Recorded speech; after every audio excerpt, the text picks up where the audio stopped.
for us, all of you. We have reached 311.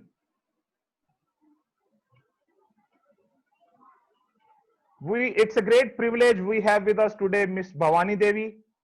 Bhavani is a story of success, struggle, grit, determination. Bhavani आत्मनिर्भरता, आत्मविश्वास और एक जुनून की कहानी है. Who has gone through so many ups and downs in life, but she's persisted with her fencing. I can talk and talk a lot about Bhavani. It will take me complete day to describe her. I have personally seen her as a player, her growth, the support she got from Sports Authority of India, Fencing Association of India, all of you, her coaches, her state body, everybody has backed her up, and she never let those people down. You will be amazed to know she is the first 50 ranking fencers in Sabre in the world. She is our pride. When I talk about Bhavani, my goosebumps come. मेरे सरगंडे उभरते हैं because she is doing what I dreamt to do once upon a time. Bhavani, I would request you to come and just tell people in next 5 to 7 minutes how you are doing your training every day. And Bhavani is taking a detailed class for us on May 10th where you can ask your questions. Krishan ji, please over to Bhavani. Yes. Okay. Can I start, sir? Yeah, Bhavani, you can start. Yeah. Good morning to all. So I think this is a great initiative by Fencing Association of India to bring all coaches and athletes together in this platform. It's a very good thing for everyone, who have the love for the sports. So today I'm going to say a few things about how you can train yourself in this lockdown period. If you have any questions, you can always send it to me online or to Mr. Vikram sir. I'll detailedly explain it on 10th of May. So first of all, this lockdown is going to be for more than 1 month. So it's like our annual holiday period. But first thing is, you should not think this as a holiday. This is not our holiday. So you should do your normal routine. Like if you are doing your normal training like 6:30 a.m. or 7 a.m., just start your training at 7 a.m. Don't change your timings. And also don't do your trainings with your night dress or pajamas. Just go with your normal training clothes and do with whatever resources available in your home. You can always do some footworks, or you can just place your mask in front of you and do some target training. And if you want to do fitness session, you can do many own body weight exercises or available online. Like you can do push-ups, you can do squats, you can do mountain climbers, you can do core workouts. So there are so many things available online. Most importantly, be in touch with your coaches constantly and get your training programs from them, and do your normal regular routine. And if you are going for schools and colleges, do your studies like before lunch and after lunch. Do something, some studies at least for 1 hour or 2 hours in a day.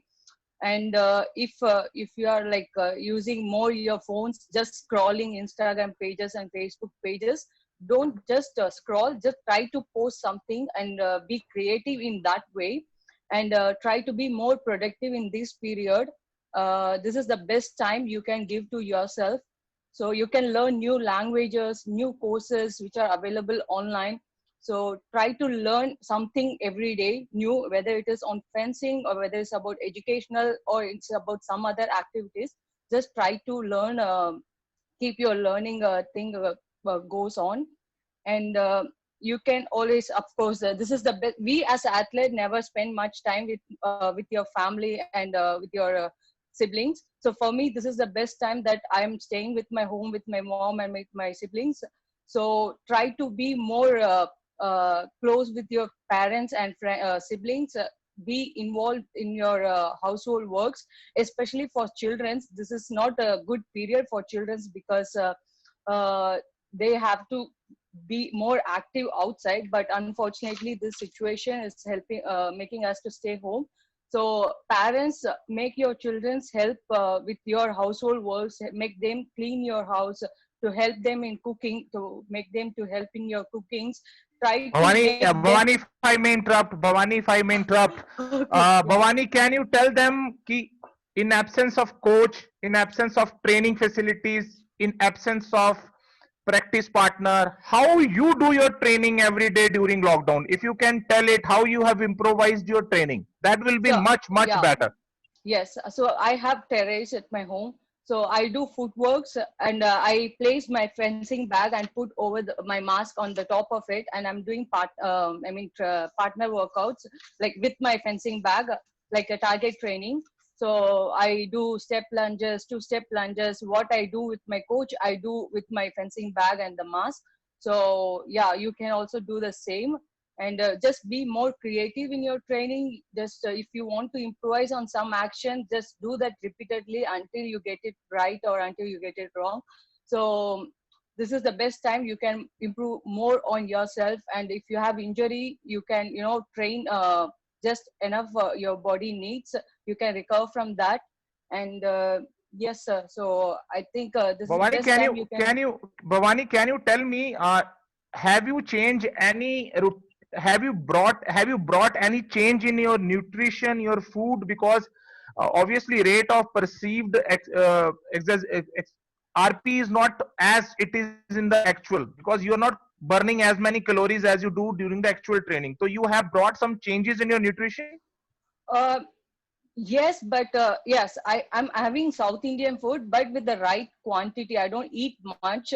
So if I eat idli, I eat only two idlis, and I don't take sugars, and of course no sweets and all. So it's very important in this period that you stay fit, because when the competitions or training resumes, you have to start from where you stop. So don't put much weight. Try to eat.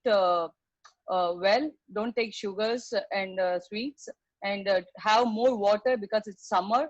So keep yourself hydrated all day. You're not going out, so even though you're not going out, you should drink at least 2 to 3 liters of water a day for a sports people. So, and then try to add in ginger and turmeric in your foods, which is good for the immunity. Bhavani, one more thing. Like you have been doing training regularly in Italy with your coach. Like you get up in the morning, you follow a particular routine. Can you tell us ki one technique which you were not doing it, like something you improvised in a lockdown, like when something like that you stressed more on yoga or imagery or visualization? तुमने कोई ऐसी चीज you have devised in this lockdown Yes. which is an addition to your regular training? Yes, actually, yes, because of this qualification period, I was a little bit stressed. Of course, whoever in this qualification zone will be stressed. So this period give me more time to relax myself. So meditation and yoga is a very important, good thing to relax your body and relax your muscles and brain. So yes, I'm doing more meditation and yoga in this period. Great. Bhavani, so nice to have you. I'll not ask you all the questions today. No, today we have put a question for all fencers, just to create an interest. Ki what is that one quality a fencer has other people don't have? In one word, can you describe what is that one word for you? What one quality fencers have and others don't have. Yeah, one word you say, like few said intellectual, few said they are have got a high IQ level. What do you think in fencer has got something more than other sports people? One word.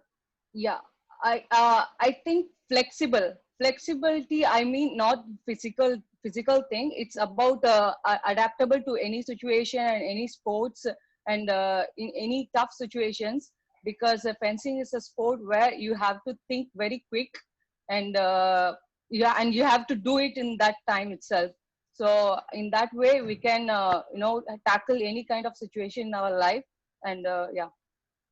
Yeah, Bhavani very rightly brought out. She said flexibility in terms of adaptability, कि आपको एक adjustment की आदत होनी चाहिए. आप सबको ये जानकर बड़ी हैरानी होगी that Bhavani was in Italy when unfortunately few months back she lost her father, and she came back in a very short stint. She performed all the last rites and she again went for the training.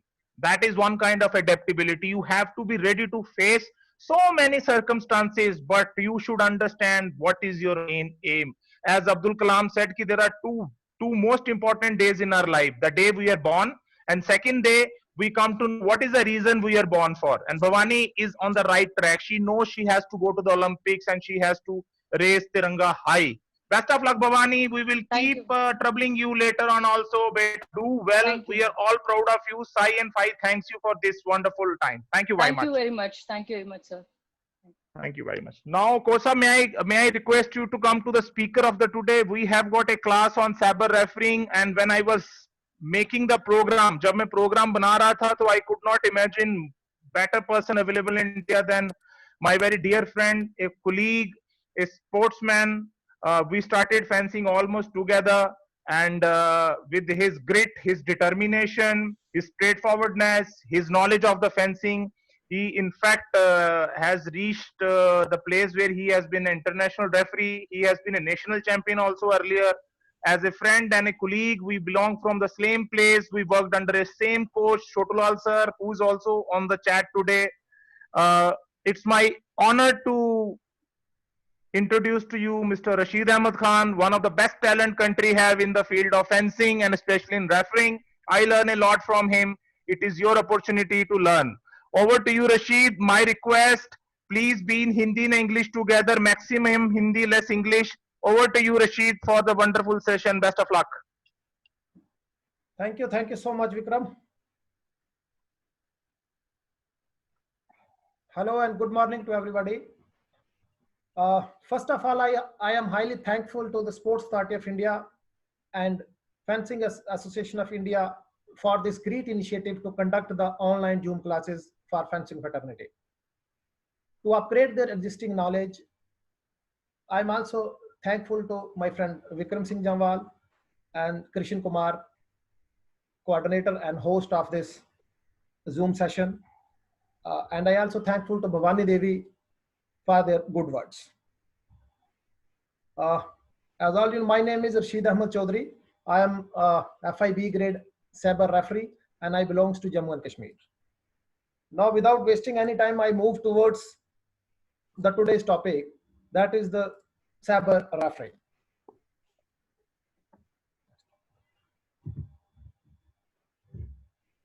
The today's our flow of lecture is like this. सबसे पहले हम subject का जो introduction है उसके बारे में बात करेंगे. उसके बाद हम रेफरीज की जो मॉरल ड्यूटीज है उसके बारे में हम लोग डिस्कस करेंगे. उसके बाद जो सब्जेक्ट है एस्पेक्ट्स ऑफ साइबर फेंसिंग और जो साइबर रेफरिंग है उसको कवर करेंगे. उसके बाद नेक्स्ट जो होगा वो पर्सनल एक्सपीरियंस जो मेरा है इंटरनेशनल और नेशनल लेवल पे जो ड्यूरिंग रेफरशिप, तो उस पे भी हम लोग बात करेंगे. नंबर वन, जो इंट्रोडक्शन के लिए मैं कहूंगा कि आप ये मानिए कि साइबर का जो कॉम्पिटिटर है, साइबर फेंसर, और जो लेवल ऑफ ऑफिशिएटिंग है वो दोनों इंटरलिंक्ड हैं. वो इतने इंटरलिंक्ड हैं कि जो फेंसर का जो परफॉर्मेंस है वो रेफरी की जजमेंट पर डिपेंड करता है, और अगर वो बहुत ही प्रॉपर तरीके से जजमेंट और फ्री एंड इम्पार्शियल हो तो वो उसे बहुत नेक्स्ट लेवल तक जो है वो लेकर जा सकता है. अगर वो अच्छी ना हो, अगर वो जजमेंट अगर उसमें जो प्रोफेशनलिज्म की कमी हो, तो वो फेंसर की जो परफॉर्मेंस है और उसका जो कॉन्फिडेंस है वो उसे बहुत डिग्रेड कर सकता है. Next we have the moral duties of the referees. एक रेफरीज की जो मॉरल ड्यूटीज है वो क्या होनी चाहिए. इसमें जो मैं समझता हूं कि रेफरी जो है वो सिर्फ और सिर्फ फेयर जजमेंट जो वो उसको नहीं रिप्रेजेंट करता है. जब वो नेशनल अपने कॉम्पिटिशन्स में जब वो बाउट को डायरेक्ट करता है, वो पूरी जो फेयरनेस है, जो पूरा फेयरनेस है, वो उसको भी साथ साथ में जो है वो रिप्रेजेंट करता है. फेंसिंग का जो रेफरी है वो सिर्फ एक बाउट ही कंडक्ट नहीं करता है, वो उसके साथ साथ ये सर्विस भी करता है. वो ये सर्व करता है कि जितने भी वो प्लेयर्स खेलने वाले हैं, जितने भी उनके साथ जो जुड़े हुए लोग हैं, वो उनके कोचेस हैं, वो उनके पेरेंट्स हैं, और वो जो उसकी कंट्री है, वो उसके साथ स्टेक पे लगी होती है। तो फेंसिंग रेफरी का जो अपग्रेड होना और उसकी जो नॉलेज है वो बहुत ही अपडेट होनी चाहिए। Fairness and impartiality, a referee should be very fair and impartial all the time। Fairness और जो इम्पार्शियलिटी है यही एक स्पोर्ट्स को उसके नेक्स्ट लेवल पर लेकर जाती है। जिस स्पोर्ट्स में, जिस भी स्पोर्ट्स में, स्पेशली फेंसिंग में अगर हम बात करें, तो जितना साइबर फेंसिंग में जितना भी ये इम्पार्शियल आपके जजमेंट होंगे, जितने आपके जजमेंट जो हैं वो आपके एज पर रूल होंगे, वो उतने ही ज्यादा आपका जो है वो लेवल ऑफ स्पोर्ट्स जो है वो बहुत ऊपर चला जाएगा। उसके बाद रेफरी की जो एक और मॉरल ड्यूटी है, जो बहुत इंपॉर्टेंट मॉरल ड्यूटी है, वो है कि फेंसिंग का जो टूर्नामेंट है उसे स्मूथ रनिंग करने के लिए रेफरी का उसमें बहुत बड़ा रोल होता है। इसको मैं आफ्टर इसके डिस्कस करेंगे। उसके बाद है काम और फोकस। देखिए सो मेनी टाइम्स पिच के ऊपर कंपटीशन में रेफरी के ऊपर सबसे ज्यादा प्रेशर होता है। हर कोई फेंसर जो है वो जीतने के लिए आता है। हर कोई कोच जो वो यही सोचता है कि मेरा फेंसर राइट है, I am the right one. तो सबसे ज्यादा जो रेफरी को जरूरत है वो काम और फोकस रहने की जरूरत है। काम मीन्स फॉर एग्जांपल आप देखते हैं सो मेनी टाइम्स फेंसर्स के ऊपर बहुत से लोग जो हैं वो रेफरी के ऊपर उसके कोचेज, उसके जो बाहर जो प्लेयर्स हैं, जो इवन सम टाइम बाहर से जो लोग हैं बहुत चिल्लाते हैं कि रेफरीज जो है वो मींस ये ठीक है, ये गलत है, ये ठीक है, ये गलत है। इसलिए रेफरी का काम और फोकस अपने बाउट की तरफ ध्यान देने के लिए बहुत इंपॉर्टेंट है, ताकि वो फ्री और फेयर जजमेंट दे सके और फेंसर्स के साथ जो है वो बिल्कुल भेदभाव ना हो।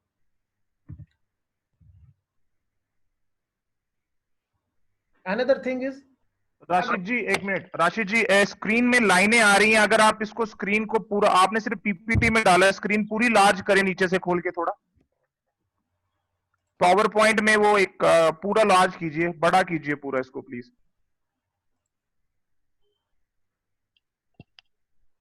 It's okay. हाँ ये ऊपर में राइट में, क्रॉस के ऊपर राइट में बीच में जाके पूरा बड़ा कीजिए इसको प्लीज। ऊपर उसको लॉग इन में जाइए, दोबारा कीजिए ऊपर राइट साइड में, यहां से बंद करते हैं उसके बीच में हाँ यस यस पूरा कीजिए इसको सर। नो ये ऊपर में जाके ये जो गोल स्क्वायर बना है इसमें हट कीजिए। हो गया? यस। क्या ठीक आ रहा है अब? थोड़ी लाइनें आ रही हैं, चलो आप चलते रहिए, हम उसमें जब क्वेश्चन आंसर सेशन होगा तब इसको ठीक कर लेंगे। ओके। तो अनदर पॉइंट जो सबसे इंपॉर्टेंट है रेफरी की एफिशिएंसी को ध्यान में रखते हुए कि जितना उसका जो डायरेक्ट जो इम्पैक्ट है, अगर रेफरी जो है वो इनएफिशिएंट है तो उसका जो डायरेक्ट जो इम्पैक्ट है वो कंपटीशन पर पड़ता है। डायरेक्ट जो इम्पैक्ट है वो कंपटीशन के कंडक्ट पर पड़ता है। फॉर एग्जांपल जैसे हम पूल मैचेस की बात करें तो एक पूल मैचेस में 7 फेंसर जो है वो प्ले करते हैं। अगर रेफरी की तरफ से उसमें कुछ भी डिले, आई मीन 1 मिनट का भी अगर डिले जो है वो एक बाउट को लेकर हो, तो वो टोटल जो है वो आई मीन आधे घंटे से लेकर 40 मिनट तक का जो वेस्टेज है, वो सारा कंपटीशन का जो बचा हुआ जो कंपटीशन है, जो टूर्नामेंट है, वो सारा इंपैक्ट उसके ऊपर पड़ता है। तो इसमें सबसे इंपॉर्टेंट चीज है कि आप टाइम को लेकर आप इनएफिशिएंट होकर काम करें, ताकि जो टूर्नामेंट का जो बचा हुआ हमारा पार्ट है वो इफेक्ट ना हो। अगर एक रेफरी इसमें आधे घंटे की या 40 मिनट की इसमें उसकी इनएफिशिएंसी की वजह से ये होता है, तो आप मानिए कि वो डीटी के लिए कितना बड़ा उसमें प्रॉब्लम है कि वो जो उनका जो रैंकिंग बनना है वो कितना डिले हो जाएगा, जिस कारण पूरा टूर्नामेंट जो है वो आपका मींस खराब हो सकता है। और एक बहुत इंपॉर्टेंट बात है कि हर कोई आदमी जो है वो गलती करता है। फेंसिंग में स्पेशली साइबर फेंसर्स और साइबर रेफरीज, इनमें सबसे ज्यादा जो है वो मिस्टेक्स के जो है वो चांसेस रहते हैं। लेकिन उसमें सबसे जो ध्यान देने वाली बात वो ये है कि आप अपने काम को अच्छी तरह से करिए। अगर कोई मिस्टेक्स होती है अनजाने ना अनजाने में, तो आप उससे सीखिए। आप अपने कॉम्पिटिशन्स बाउट खत्म करने के बाद आप अपने जो सीनियर रेफरीज हैं, आपके मेंटर रेफरीज हैं, आपके कोलीग्स हैं, आपके फेलो रेफरीज हैं, आप उनसे कंसल्ट करिए और चीज़ों को ठीक करने की कोशिश करिए ताकि उसका जो लेवल ऑफ रेफरिंग है वो बढ़ सके।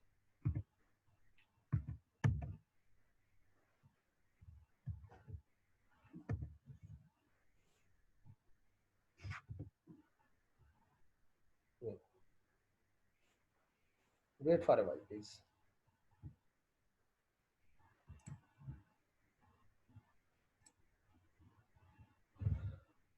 Now next we have rule books.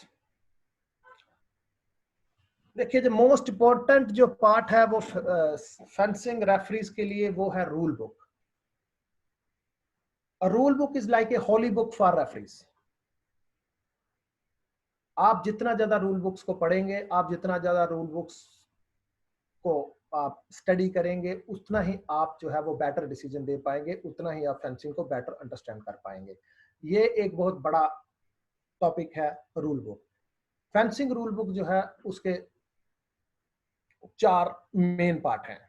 उसमें technical rules, organisation rules, material rules and publicity rules. मैंने इन सब के लिंक्स जो हैं ये इस पे दे रखे हैं, आप इसको भी डाउनलोड कर सकते हैं. लेकिन जो रेफरी पॉइंट ऑफ व्यू से है वो सबसे जो इंपॉर्टेंट है वो है टेक्निकल रूल बुक.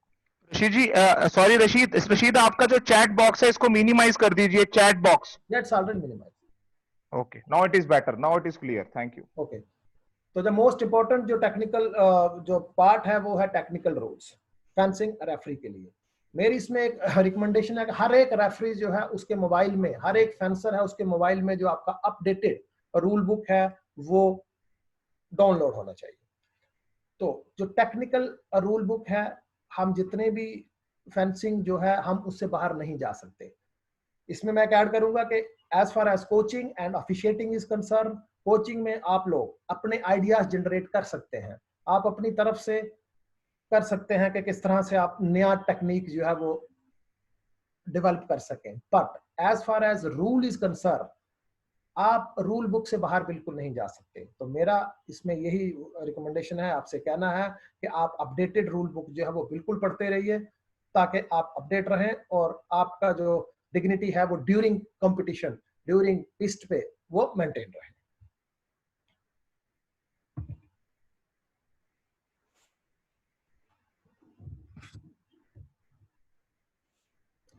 नेक्स्ट है जी referees hand signals. The most important part is हमारे सिग्नल्स. जैसा कि आप सब लोग जानते हैं कि आज का जो दौर है वो सोशल मीडिया और मोबाइल्स में हर एक चीज को रिकॉर्ड किया जाता है. सबसे इंपॉर्टेंट है कि रेफरी जो है वो अपने हैंड सिग्नल्स पे बहुत अच्छी तरह से ध्यान दे. जब भी आप बाउट खिलाते हैं, आपका हर एक जो एक्शन है वो बिल्कुल क्लियर और विजिबल होना चाहिए. That is not for fencer only, for audience, for media personals, for everyone who stands. और जो इसको देख रहा है उसके लिए रेफरी सिग्नल्स बहुत जरूरी. For example, some time referees जो है वो रिमोट उनके पास होता है एंड वो ओनली छोटा सा सिग्नल करते हैं और बढ़ा देते हैं, जिससे जो देखने वाले ऑडियंस है उनको बिल्कुल भी जो है वो पता नहीं चलता कि क्या हो रहा है. तो रेफरीज के जो सिग्नल हैं ये भी एक बहुत इंपॉर्टेंट पार्ट है. इस पे ध्यान देने का बहुत जरूरत है. जब भी आप बाउट कंडक्ट करें तो आप पूरे जो signal as per rule book जो दिए गए हैं, जो आपकी स्क्रीन पर है, इनका पूरा ध्यान रखिए.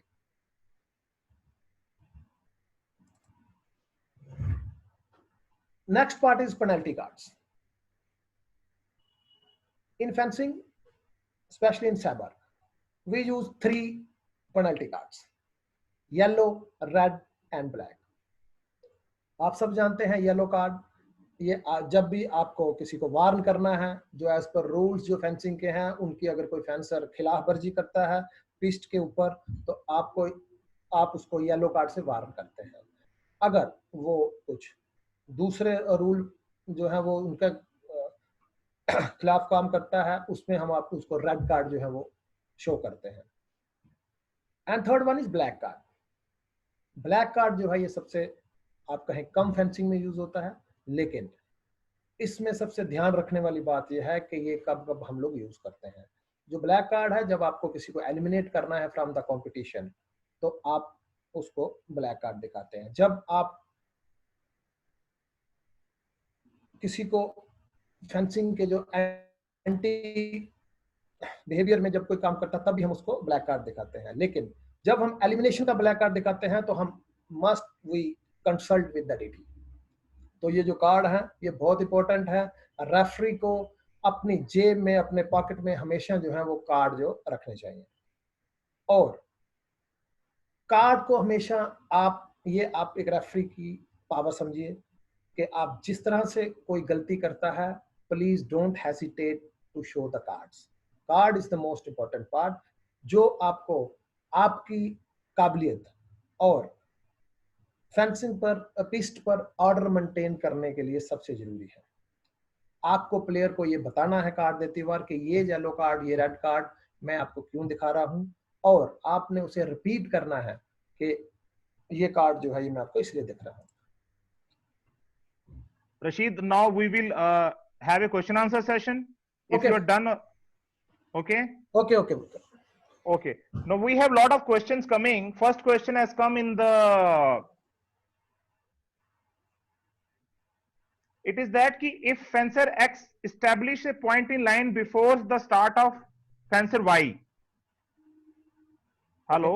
Okay. You listen. Yes. If fencer A establish a point in line before the start of fencer B's double step forward lunge attack, both fencers hit the cutting edge of the blade, what should the referee do? Can you tell that, please? In that case, if he established before the start of the fencer B, so referee give the point in line actually, because any action अगर आप पहले opponent के start करने से पहले अगर आप point in line जो है और वो maintain कर लेते हैं, तो it is point in line.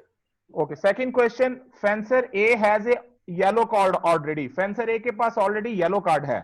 Okay. During a halt, fencer A weapon is found not to conform to the rules with a fault that could have been caused during the fencing. What referee should do? इस question का हिंदी में यह है कि एक fencer के पास already yellow card है, जब ब्रेक होती है, हॉल्ट होता है, उस फेंसर का वेपन जब वो दोबारा खेलने आता है तो वो खराब निकलता है, may be during the fencing और सम intention. What referee should do in this situation? In this situation, you just confiscate the weapon. आप उस फेंसर का वेपन ले लीजिए और ask them to change and start the fencing. There is no more penalty in this case. And another question by a very young fencer of 10 years, 12 years who's also watching. He said ki in team bout, if a fencer gets a yellow card in the first bout, after the bout is finished, will the yellow card will be carried forward in next bout? No, it's not. It will be finished with that bout only. वो उसी bout में खत्म हो जाएगा. Okay. Another, before the command alley is given, fencer A establish a line, what should the referee do? No, it's not a line, and a referee just ask them to start again, because in saber and in foil आपको on guard positions पे जो है वो एक specific position है, उससे खड़े होना है. आप पॉइंट इन लाइन करके खड़े नहीं हो सकते इन सेबर. तो एक और बड़ा इंपॉर्टेंट क्वेश्चन विशाल ने डाला है, during the bout what difficulties jury face, what are the difficulties jury face while giving the judgment? If you can give 2 or 3 of your out of your experience. Very important question. सबसे जो जरूरी बात इसमें यह है कि difficulty जब referee क्या फेस करता है कि जब pressures when the score is 14-all और इतना ज्यादा रेफरी पे प्रेशर होता है कि वो डिसीजन देने में मींस उसे भी अंदर से बीइंग ए ह्यूमन बीइंग उसे भी अंदर से फील होता है कि मुझसे कहीं ऐसी मिस्टेक ना हो जाए कि जो मींस वो मतलब गलत हो जाए. तो इसलिए हमें बहुत काम रहने की जरूरत है. और 14 ऑल पे खासकर जब इवन हर एक पॉइंट पे, लेकिन 14 आल पे तो हम इतना ज्यादा ध्यान देने की जरूरत है कि हम उसे मींस बिल्कुल, या तो अगर हमारे पास वीडियो अवेलेबल है तो हम वीडियो देखकर उसे मींस डिसाइड करें। और इसके साथ साथ ये मैं कहूंगा कि हम इसमें बहुत ही डिफिकल्टी का जो पार्ट है वो इतना ज्यादा है कि हम मतलब I can't explain. Okay. You mean to say that referee has to be on toes. One wrong judgment can spoil the career of a fencer. That is a nutshell you want to say. बिल्कुल, जैसे मैंने पहले starting में बोला। Another question by somebody, that how a referee decides during the bout that fencers had done a mal parry. Referee कैसे decide करता है कि इसकी माल पैरी है, क्योंकि most of the fencer things they have parried और they have hit. How you decide? Sound से डिसाइड करता है, एक्शन से, और what, how can you say briefly? इसमें मोस्ट इंपॉर्टेंट है वो एक्शन है। ओके, जो माल पैरी के एक्शंस है वो आप कह सकते हैं कि वो आधा एक्शन है, वो आपको देखकर आप जजमेंट कर सकते हैं कि पहले हिट लगा है कि पहले पैरी हुआ है। तो इट इज, आप देखेंगे जब तो उसमें क्लियर होता है कि ये माल पैरी है जब आपका एक्शन कंप्लीट है। अगर पैरी के एक्शंस है तो वो बिल्कुल कंप्लीट पैरी एक्शन होगा, और अगर माल पैरी है तो आपका हिट पहले लगेगा, फिर आपका कुछ एक्शन जो है वो आप कह सकते हैं हाफ एक्शन होगा, जिससे ये आपको जजमेंट हो जाएगा कि ये माल पैरी एक्शन है। ओके रशीद, इसके साथ ही हम अगले सेशन पे चलते हैं. We have lot of questions will say, but I will again announce that all coaches and fencers who have logged in, they must attend the evening session of sports sciences, which is conducted from 5 to 6 every day. Your attendance is mandatory there also, and those are very informative lectures being taken on the sports sciences. This is fencing specific, that is sports specific. Other than that, I must tell you, we have got a very dynamic coach with us. His name is Nicholas. He's from Greece, and we will be calling him later. He has been recommended by General Secretary International Fencing FAI on the request of Mr. Mehta to take one lesson session later on file. He is also listening us. I welcome you all. I can see you. I will give you a chance again to tell you how you come and give your session later. So please stay tuned. Don't leave it. And one another thing, very important, please keep writing in the chat box what is that one word which describes fencer better than other. I am noting it down. I will write it. Rashid, over to you. Okay, now our next part is offenses and penalties. Rule book का जो सबसे important part है referee point of view से, वो है offences and penalties, कि हम किस तरह से ऑफेंसेस और पेनल्टीज जो है वो इंपोज करते हैं। तो इसका जो सबसे पहला है वो है absence of name and nationality. Absence of name and nationality on the bag, absence of national uniform on logos. इसमें पहले कुछ रूल और थे जो अमेंडमेंट हुए हैं। इससे पहले कुछ ऐसे कंपटीशन थे इंटरनेशनल जिसपे ये चीज जरूरी नहीं थी, और हम अगर जोनल कंपटीशन एशियन खेल रहे हैं, वर्ल्ड कप के कुछ इंडिविजुअल्स खेल रहे हैं, तो उसमें आपको जो आपके नेम और आपके जो नेशनैलिटी है वो जरूरी था। लेकिन 2019-20 का जो नया एप्लीकेशन है एफआई का जो अपडेट है, उसमें आपको इसमें अलाउ नहीं किया जाएगा। अगर आपकी नेशनल यूनिफॉर्म जो है वो बिल्कुल उस पे आपका नाम नहीं है, उस पे आपका लोगो नहीं है, तो आपको किसी भी अलाउ नहीं किया जाएगा, जिसके लिए आपको एलिमिनेशन फ्रॉम द कंपटीशन किया जाएगा। उसके बाद जो नेक्स्ट है वो है जो आपका non conforming jacket, specially in sabre and foil. अगर उसके ऊपर भी आपके पीछे नाम और नेशनैलिटी नहीं है तो आपको कंपटीशन से एलिमिनेट कर दिया जाएगा। ये रेफरी की ड्यूटी है कि वो इसको चेक करे। अनदर जो इसमें इंपॉर्टेंट है वो है जब रेफरी रोल कॉल जब फेंसर्स की करता है 10 मिनट बिफोर द कंपटीशन, और बूट मैच जो स्टार्ट होने के 10 मिनट पहले जब वो रोल कॉल करता है, तो कोई फेंसर जो है वो टर्न आउट नहीं होता है, और वो देखता है कि इसमें कोई फेंसर जो नहीं आया है, उस सूरत में भी वो एलिमिनेशन जो है वो कंपटीशन से होगा। इसमें एक इंपॉर्टेंट बात है वो ये कि जो भी रेफरी है वो जो डायरेक्टर कंपटीशन है, डायरेक्टर टेक्निक है, वो उसको जरूर बताएगा कि इसमें जो है ये फेंसर जो है वो पार्टिसिपेट मतलब टर्न आउट नहीं हुआ है। क्योंकि वो इफेक्ट करता है आपके फर्दर पूल्स पे। सपोज अगर किसी में 2 फेंसर जो हैं एक पूल में नहीं टर्न हुए हैं, तो अगर आप उनको दोनों को विदाउट डीटी को बताए हुए आप उनको खिला देंगे, तो वो आपको फर्दर रिजल्ट में या जब उनका जो रैंकिंग है पूल के बाद उसमें इफेक्ट कर सकता है। इसलिए इसको भी एलिमिनेशन में डाला गया है और आपको इससे भी कंपटीशन से एलिमिनेट कर दिया जाएगा। तो it is also referee of the duty to check. उसके बाद हमारे कुछ फर्स्ट ग्रुप ऑफ ऑफेंसेस हैं, सेकंड है जैसे yellow and red and black cards. तो इसमें मैं बहुत से ऐसे रूल्स हैं जो डायरेक्टली साइबर के साथ रिलेटेड हैं और जो जर्नल हैं उनको हम डिस्कस करेंगे। इसमें नंबर 1 जो है वो है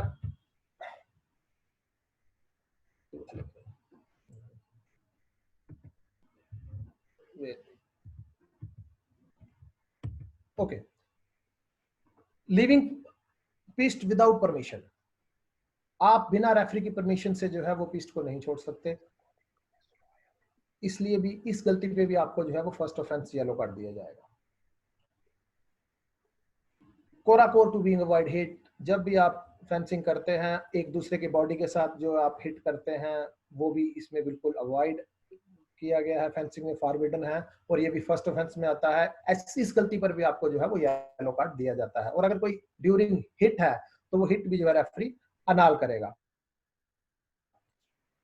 द मोस्ट इंपॉर्टेंट है, मैं इंडियन पॉइंट ऑफ व्यू से बोलूंगा, फेंसिंग में turning back on opponent. Most of the time piste पे जो है देखा जाता है कि आप टर्न बैक करते हैं फिर हिट कर देते हैं सीधा होकर, मतलब आप अपने आप को टर्न करते हैं फिर सीधा होकर आप टर्न बैक करते हैं, तो it is also forbidden in fencing. तो टर्निंग बैक उसमें भी आप जो है आपको वार्निंग जो है दी जाती है, लेकिन अगर इस ड्यूरिंग अगर कोई हिट होता है तो आप उसमें भी जो है वो कर सकते हैं। नेक्स्ट जो इंपॉर्टेंट है वो जो मैं my point of view that is touching, taking, holding of electrical equipment. ये भी फेंसिंग में बहुत मना किया है कि आप रूल्स में कि आप अपना जो इलेक्ट्रिकल इक्विपमेंट है, लाइक आपका बॉडी वायर, आपका साइड वायर, आपका जो स्पूल से वायर आ रहा है, ये सब भी आप जो है वो ड्यूरिंग बाउट आप टच नहीं कर सकते, क्योंकि सम टाइम इसमें रेफरी को ये डाउट रहता है अगर आप बार बार उसको पकड़ते हैं maybe there is some malfunctioning और समथिंग लाइक दैट। इसलिए इसको बिल्कुल मना किया गया है कि आप उसको भी बिल्कुल नहीं टच कर सकते। अगर आप ऐसा करते हैं तो आपको फर्स्ट ऑफेंस जो है वो येलो कार्ड जो है वो दिया जाएगा। नेक्स्ट अनदर इंपॉर्टेंट रूल्स जो बाउट्स के ड्यूरिंग देखने को मिलता है बहुत ज्यादा, वो है crossing lateral boundaries of the piste to avoid being hit. Suppose करिए आप अटैक कर रहे हैं और जो आपका पास हो गया, जब डिफेंडर की मोस्ट ऑफ द सिचुएशन में बता रहा हूं कि जब अपोनेंट अटैक करता है तो आप हिट से बचने के लिए लेटरल बाउंड्री क्रॉस करते हैं, इट इज आल्सो फॉरबिडन। और मेरा एज पर नेशनल में तो मुझे बहुत ज्यादा देखने को मिलता है और इसमें भी ये भी बिल्कुल फॉरबिडन है। ऐसी गलती करने पर भी आपका जो है वो फर्स्ट ऑफेंस में आपको जो है येलो कार्ड जो है दिया जाएगा। नेक्स्ट जो मैंने कवर किया हुआ है interruption of bout without valid reason. आप बाउट को बिना वैलिड रीजन के इंटरप्ट नहीं कर सकते। अगर आप ऐसा करते हैं तो आपको इसमें भी जो है येलो कार्ड दिया जाएगा। आप इंटरप्शन एग्जांपल, आप बाउट खिला रहे हैं, फेंसर जो है वो आप उसको ऑन गार्ड के लिए बोलते हैं, वो ऑन गार्ड होता है, पीछे चला जाता है, कभी वो अपने कोच से बात करने लगता है। एनी टाइप ऑफ इंटरप्शन जो है it is forbidden on the piste. तो ये भी जो है फर्स्ट ऑफेंस के उसमें आता है। Next one is refusal to avoid the referee. Referee के डायरेक्शंस को, रेफरी की कॉल को रिफ्यूज करना, वो भी फर्स्ट ग्रुप ऑफ ऑफेंस जो है उसमें आता है। इसमें बहुत जो है रेफरी को स्ट्रिक्ट रहने की जरूरत है कि जब भी कोई इस तरह का आप कॉशंस देते हैं, okay come on guard, okay आप ऑन गार्ड हो जाइए, और आपकी वो बात नहीं मानता है, जब आप उसको बोलते हैं कि आप बाहर बात मत करिए, वो आपकी बात नहीं मानता है, तो आप उसमें भी जो है वो फर्स्ट ग्रुप ऑफ ऑफेंस जो उसमें ये आता है। इसके बाद जो फर्स्ट ग्रुप का मेन है साइबर में खासकर, वो है hair not conforming to the rules. Women fencers खासकर लड़कियों का जब साइबर होता है, some boys also, लेकिन इसमें जो मोस्ट इम्पोर्टेंट है वो है कि आपके जो बाल हैं वो आपका जो मेटालिक जैकेट है, मेटालिक जैकेट के या तो उनका साइज जो है वो बिल्कुल कम हो, अगर नहीं है तो वो आपके बाल जो है बिल्कुल मेटालिक जैकेट के अंदर होने चाहिए, ताकि सैबर का जो जैकेट है, जो उसका हिट है, उसमें कहीं हिट लगने के बाद लैंप ना आए, इस तरह की प्रॉब्लम के लिए आपको बाल जो है वो बिल्कुल अंदर रखने हैं। तो ये रेफरी की ड्यूटी है, मस्ट इंश्योर कि जैसे प्लेयर फेंसर्स जो है वो पिस्ट पे आता है, एट दैट टाइम ही चेक, अगर बीच में खेलते खेलते भी अगर उसके बाल बाहर आए तो वहां पे ये कार्ड नहीं है, ये ध्यान देना है। लेकिन जब वो फेंसिंग पिस्ट पे अपीयर होता है और उसके बाल बाहर हैं, then you can show the yellow card.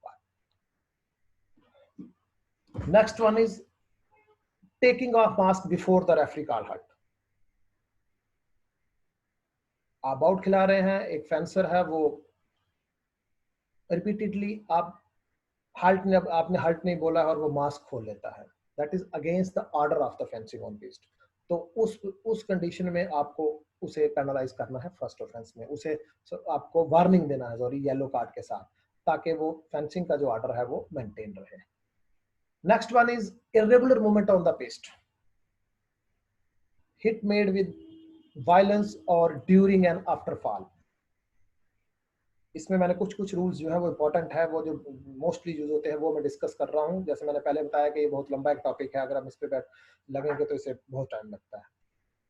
कोई भी इर्रेगुलर मूवमेंट पिस्ट पर जो है वो फॉरबिडन है। इर्रेगुलर जो मूवमेंट लाइक आप किसी को इशारा कर रहे हैं, आप किसी को अपनी तरफ कॉल कर रहे हैं, आप एक हाथ की जो है वो अलग मूवमेंट कर रहे हैं अपोनेंट को थिंग, तो ऐसी मूवमेंट जो है वो भी बिल्कुल फॉरबिडन है, जो फर्स्ट ऑफेंस में आता है और आपको इसके लिए वार्न किया जाता है। कोई भी हिट साइबर में अगर आप उसको थोड़ा वायलेंस के वे में मारेंगे, जहां आप गिरते हुए, जहां फिर गिरने के बाद आप हिट मारते हैं, तो वो वाला हिट भी जो है वो आपका अगर अनाल होगा, उसके बाद आपका येलो, उसके बाद आपको येलो कार्ड दिया जाएगा। Another important yellow card that is entering the pist enclosure without the referee permission. ये स्पेशल येलो कार्ड है। ये पूरा टीम, अगर टीम कंपटीशन चल रहा है, इसको प्लीज ध्यान से आप रेफरीज या फेंसर जो नोट करें कि अगर टीम मैच चल रहा है तो जो स्पेशल येलो कार्ड है ये पूरी टीम मैच में रहेगा। जो दूसरा हम लोग येलो कार्ड फर्स्ट ऑफेंस में देते हैं वो एक बाउट तक वैलिड रहता है, लेकिन ये पूरी टीम के लिए रहेगा। एग्जांपल, आपको एक प्रिस्क्राइब जगह दी जाती है जब आपका एक बाउट टीम का बाउट होता है। कुछ फेंसर्स या आपका कैप्टन या आपका कोच कुछ ऐसी वो करते हैं कि वो पिस्ट का जो इनक्लोजर है जहां पे रेफरी खिलाते हैं, उसका जितना भी इनक्लोजर है वो उसके अंदर एंटर करता है और बाउट को डिस्टर्ब करने की कोशिश करता है। उस कंडीशन में ये येलो कार्ड जो है ये पूरे बाउट में वैलिड रहेगा। और अगर फेंसर इस येलो कार्ड के बाद अगर वो फर्स्ट ग्रुप ऑफ ऑफेंस के जो दूसरे येलो कार्ड हैं, अगर वो येलो कार्ड उसे मिला होगा तो वो आपको फॉलोड बाय रेड हो जाएगा। तो इट इज ये रेफरीज के लिए बहुत जरूरी है कि इस कार्ड को खासकर ध्यान रखें। Most of the time Indian system के हिसाब से जो हमारा बाउट, तो मेरा एक्सपीरियंस है उसमें ये बहुत जरूरी है टू मेंटेन द पिस्ट का ऑर्डर जो है उसे मेंटेन करने के लिए कार्ड बहुत जरूरी है।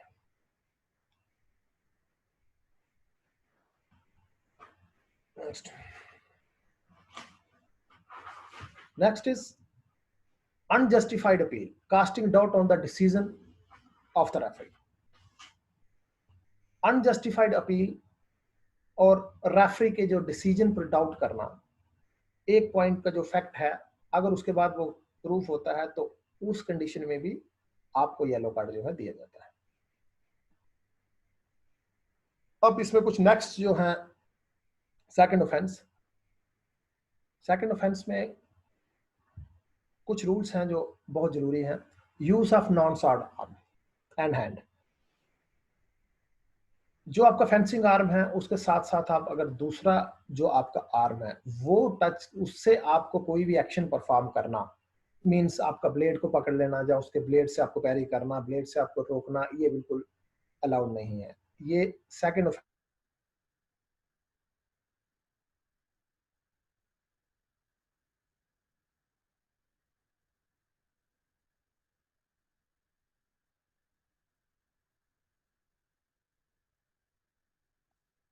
Rashid, you are not audible. आपकी आवाज सुनाई नहीं दे रही है. Rashid, you are not audible.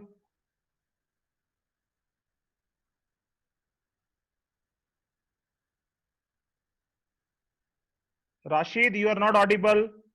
आपकी आवाज नहीं सुनाई दे रही है.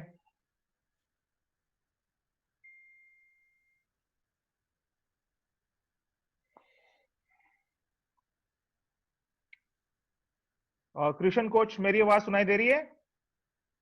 Yes, sir. Rashid is not audible. हाँ, उनकी वॉइस नहीं आ रही है. I think we should call him. Okay, आप कॉल कीजिए, तब तक मैं कुछ एक नाम लेता हूं, please. Okay. If you can tell him. Okay, I think there is some connection problem. We will try and get him back. Again, like daily, I take the name of few people who impress me with their genuinity and innovation. First of all, there is a small person like Risha boy. He is making notes. Sabarwal is making notes. Sonia is making notes. Thami Selvam is making notes. Shri Surya Singh is making notes of this thing. Well done. Now, for today, I think the most appropriately dressed with a beautiful background is Dina Thingujam from Manipur. My compliments to you, Dina. And you are one of the most respected and very famed fencer of India. We are proud of you. You have made India proud earlier so many times. Welcome to the show and keep throwing good questions. We have got many young coaches with us like Bhisham from Sai Guwahati, Dunga Bhavani from Hyderabad, Ganeshan from Tamil Nadu, Balvinder from Roorkee, Johnson from Chhattisgarh, Anthony from Jammu, Arshi from again Sports Authority of India. Then we have Raj Kumar, Arun Nair. These are bunch of good coaches who are future of India. Other than the top coaches we have, we welcome you all. Keep participating. This is very good for you. Rashid, you're there? No. Sir, We are he still lost trying to. internet connection. Sign in हो रहा है 1 minute में. Okay, never mind. It will give me time. Now, meanwhile, I will introduce for 1-2 minutes. I will meanwhile till the time Rashid comes, I will introduce you to our guest speaker who will be taking classes later on. But I think I was planning to give him chance in the light. Nicholas, I will be unmuting you. I would request if you can address them for 1 minute. I will be. Just a minute, Nicholas. I'll do that. I'll unmute you. Wait.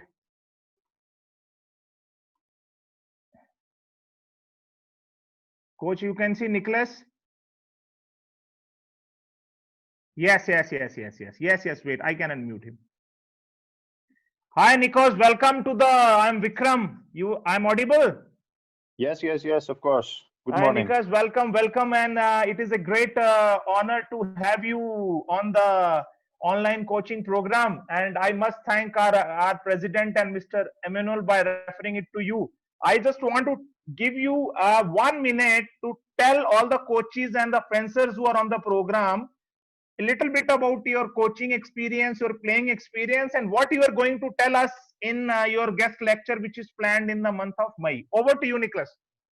Well, good morning. My name is Kontochistopoulos Nikos from Greece, coach and an athlete. It's been so many years. We're very happy to teach in this online project for coaches and fencers, bringing them all together during these hard times we pass.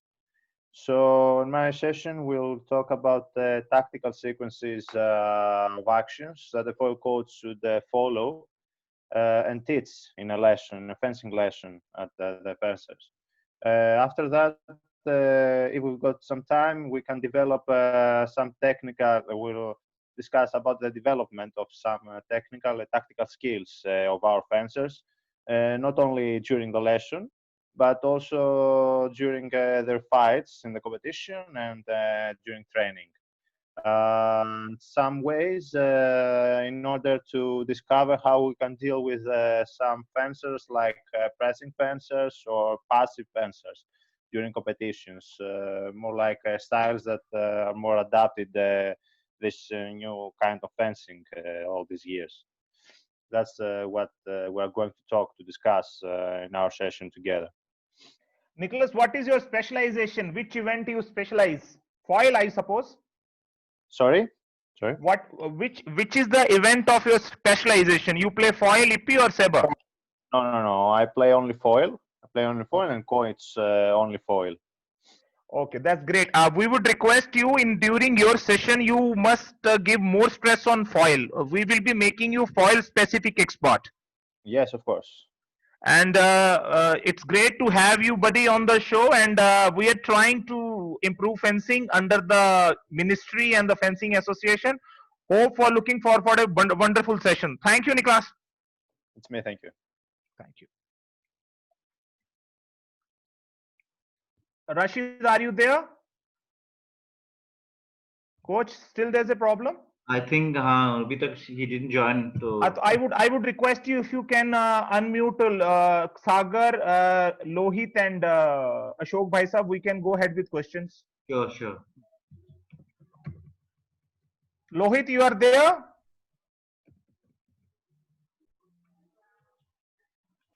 Lohit, Ashok Bhai Sahab, Sagar. Yes, Colonel. I can hear you. Sagar is there. Sagar is there? Yes, sir. Lohit also there. Okay. Lohit, this is another question for you. Can you tell me that, can you elaborate a little bit on the substitution of fencers during pool bout? Substitution, what are do's and don'ts? I didn't understand. Substitution as in? Like you substitute a player, you replace a player in case in a pool bout team matches. Okay. Sorry, I said team match. Yeah. If you have to replace a fourth player with the playing player, what all things needs to be done at coach level from the referee's point of view? Well, firstly, the team captain or the coach has to inform before the bout has started. When the next player has to be changed, it is very important that the information has to be given to the other teammate and the referee so that he clearly makes a note of it. And then when there is a substitution, the fencer can join and fence. Okay, tell me one thing. If you replace a player once, can the player be replaced again, or substitution is allowed only once? The player can be substituted again in the same place. Let's say fencer A has replaced fencer B, which means fencer B can be replaced with fencer A only. He cannot be replaced with any other fencer. Okay. Another question for Sagar. Sagar, question is that, just a minute, I'll read it. There are so many questions.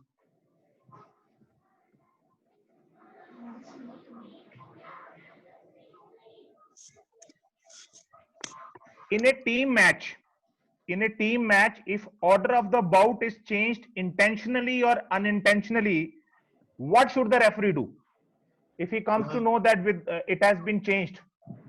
The previously become it was like that कि अगर आप intentionally या unintentionally भी आपका अगर order of bout change होता है तो आपकी पूरी टीम disqualify होती थी, पर nowadays it is changed. Now जहाँ से आपका bout of order गलत हुआ है वहाँ से आपको फिर से bout start करनी पड़ेगी. Okay.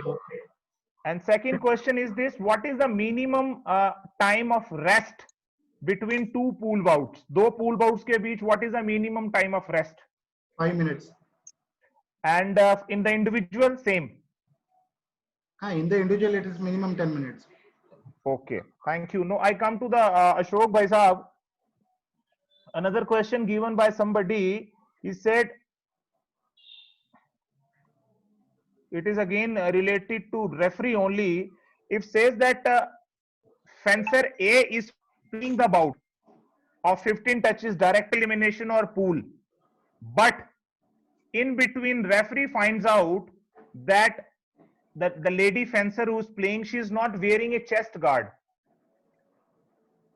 What should referee do? Because it is referee's mistake, he has not checked it earlier. So how to handle this situation? Firstly, I'll try to explain what the thing is. When there is a call from the referee 10 minutes earlier, as per international rules, not these type of question is short of our here. We are talking about national. As far as concerned rule book, we should be stick to the rule book. earlier, 10 minutes earlier to the start out of pool, team match, or individual elimination rounds. Referee call, there is a referee call 10 minutes prior to these all team match and all bouts, and he have to ensure everyone is wearing everything like that, protective gears and equipments, everything is there. With he used to check 10 minutes prior to the start of the bout, Okay. not after. It is there. As per international rules, there is no chance to come to the pist fencer without a chest guard or a plastron. If a referee but as far doesn't as check concerned, it, it's If his fault. It's referee's fault because it is mandatory. It is mandatory in the rules. 10 no, in minutes this earlier, situation only, fences- Ashok bhai, sir, question is that ki if referee has failed in his duty and the opponent team has Yes. objected that she is not put on chest guard, so that fencer should not suffer because of referee's mistake. In this situation, it is a very complex situation. No. But, Okay. yeah. But it is the attribution. It comes under the attribution of the fencers as well. They Okay. should know the things they have to wear, protective guard, and referee can then also penalize with the card and can ask to wear the protective gear because Okay. it is his attribution as well. Okay, For coach the, sir, Ashok bhai, sir, fencer. another question. This is for the Krishan. Thank you very much. I'll come back to you. Krishan, you are audible? Thank you. Yes. Okay. Rashid ji came back actually. There is a question from Arun Shori from Punjab. He says that how many video cameras are placed and where are they placed in the international bouts for the video referral? Video referral, normally there is a two ends nowadays. It is one on the center and other is the rear limit. But normally the center one is the main one. From there they capture the exact videos for the video refereeing. But nowadays they have laid a plan to make it a Hawkeye camera from above, but it still is in proposal. Okay. Rashid is on online now. All suppose I think you can mute all. Rashid, you are there? I think coach, you need to unmute him. He is logged in again. I am unmuted him now. Rashid, you are there? Yes. Yeah, please share your screen and carry on with that. Sorry for inconvenience. Share the screen, please. Okay. Sorry for inconvenience because in J&K only 2G net is working, and sometime if I am on the broadband, but sometime कभी जो speed है वो अचानक जो है कम हो गया, इसलिए ये थोड़ा problem आ रहा है. Never mind. We understand. Please carry on. Thank you. So we are on the second group. उसमें था कि absence of weapon control mark. जो absence of weapon control mark जो एक most important part है और referee point of view से, जब भी कोई फेंसर जो है वो हर बाउट से पहले जब आता है तो हम जो रेफरी है वो उसको चेक करता है कि क्या जो कंपटीशन का जो वेपन मार्क है क्या वो उस वेपन पे है, वो उस बॉडी वायर पे है, और स्पेशली साइबर का अगर हैंड ग्लव है तो क्या साइबर के हैंड ग्लव पे वो है. अगर वो नहीं है तो वो भी जो है वो सेकंड ऑफेंस का जो रेड कार्ड है उस पे जो है ये आता है. तो उस कंडीशन में भी, और अगर वो वेपन चेंज करता है, अगर वो बीच में भी वेपन अगर उसका टूट जाता है जहां वो चेंज करना चाहता है तो वो भी इसको चेंज, मतलब उस कंडीशन में भी उसको रेड कार्ड जो है वो दिया जाएगा. Rashid, you need to share your screen. Screen share कीजिए. It's maybe bit because of the internet problem, so I try my best to. Okay.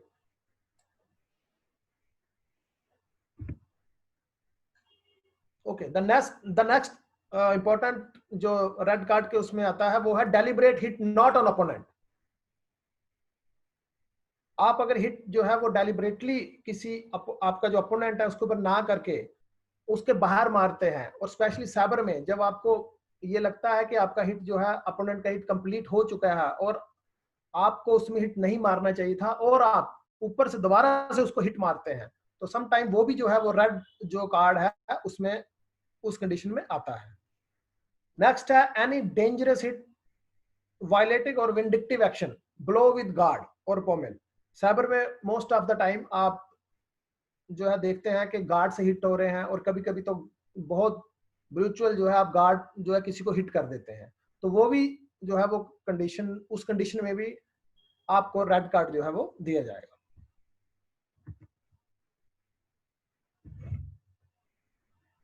और नेक्स्ट वन जो है वो,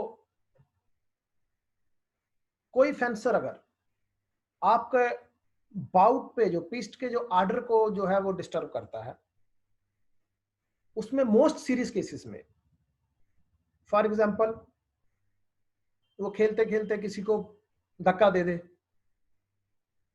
आपका जो वेपन किसी का है वो किसी पे वेपन फेंक दे, तो इन सब कंडीशंस में भी आपको जो फर्स्ट ऑफेंस है वो रेड है। लेकिन मोस्ट जो ये थर्ड ऑफेंस का फर्स्ट रेड है, लेकिन सेकंड इसमें डायरेक्ट जो है वो आप फॉलोड ब्लैक नहीं कर, सॉरी रेड नहीं करते हैं, डायरेक्टली आप उसे ब्लैक कार्ड देते हैं। सपोज करिए आप मास्क जो है वो किसी पे मास्क थ्रो कर देते हैं। In sabre most of the time आप देखते हैं कि प्लेयर जब जीतता है उसके बाद वो साइबर एक रूटीन में फेंकता है ऊपर, दैट इज एक्सेप्टेबल।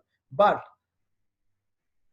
लेकिन अगर वो मास्क उतार कर अपोनेंट की तरफ थ्रो करता है, वो रेफरी की तरफ थ्रो करता है, वो स्कोरर के टेबल पे थ्रो करता है, तो इन दैट केस उसमें जो है वो सेकंड टाइम जो है उसे रेड के बाद डायरेक्ट ब्लैक कार्ड जो है वो दिया जाता है।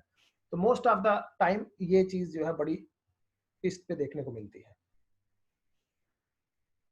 And next one is dishonest fencing. Dishonest fencing भी आप कह सकते हैं, जैसे आपने वेपन जो किसी का जो वेपन है आपने उसमें माल प्रैक्टिस किया है, आपने, ये एक बहुत बड़ा टॉपिक है, लेकिन मैं बता दूं आपको डिसऑनेस्ट फेंसिंग में बहुत सी चीजें जो है वो कवर होती हैं, लेकिन एग्जांपल के लिए मैं बता रहा हूं कि जब आप डिसऑनेस्टी करते हैं किसी के साथ, अपने वेपन के साथ, या किसी को पूल में आपने गड़बड़ कर दी, सम टाइम आप किसी को डेलिबरेटली बाउट जिता देते हैं या हरा देते हैं, तो ये सब डिसऑनेस्ट फेंसिंग में आता है। उसमें भी सीरीज केस में आपको पहले रेड और उसके बाद डायरेक्ट जो है वो आपको ब्लैक कार्ड देकर जो है वो कंपटीशन से बाहर किया जाता है। तो देयर आर, ये कुछ इंपॉर्टेंट पॉइंट्स थे जो पेनल्टी कार्ड चार्ट में थे जो मैंने रखे हैं।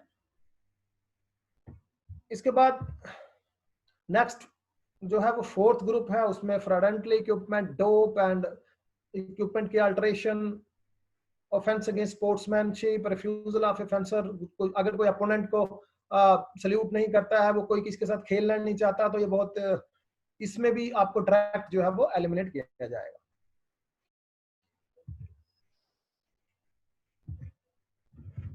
Next the most important part is video referral.